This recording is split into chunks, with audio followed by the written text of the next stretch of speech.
Hai, Assalamualaikum warahmatullahi wabarakatuh dan salam sejahtera. So hari ini saya nak ajar anda macam mana untuk setkan quick reply. Okey, kegunaan quick reply-nya adalah untuk digunakan dalam bahagian live chat. Contoh kat bahagian sini anda boleh pakailah live chat ni. Okey, so pergi balik dekat quick reply, anda akan nampak layout macam ni lah. Okey, contoh kalau anda ada company payment, contoh pakai OnPay ke, pakai apa ke, boleh masukkan dekat sini. Ataupun kita boleh buat save message template biasa.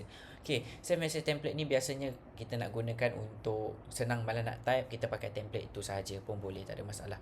Okay, contoh kita nak buat template baru, pergi saja dekat new template. Okay, shortcut name, contoh saya buat sini payment whole. Okay, contoh. Okay, image boleh masukkan image.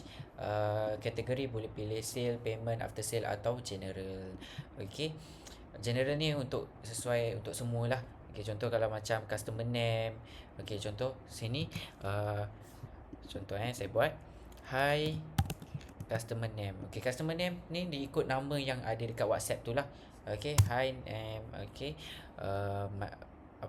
sila lengkapkan pembayaran. Contoh macam tu. Okey, jika macam itulah, buatlah pembayaran macam mana, apa pun sekalipun. Okey, jika ada apa-apa masalah ke apa ke, ikut. Okay, lepas tu save template. So bila dah ada yang baru, boleh pakai dekat bahagian live chat.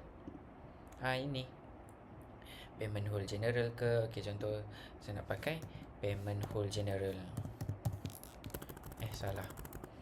Oh, belum support lagi, maaf. Kita belum update. So boleh saja pilih, tekan, lepas tu hantar saja. Sekejap saya try. Okey. Okey, hantar saja. Send template. Dia dah hantar. Nampak? Hi sila lengkapkan pembayaran. Contohnya macam tu. Alright, itu sahaja untuk bahagian ni. Harap dapat membantu tuan-tuan dan puan-puan.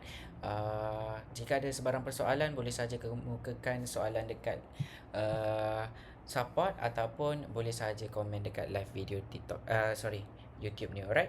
Okey, itu saja. Sekian. Terima kasih. Assalamualaikum.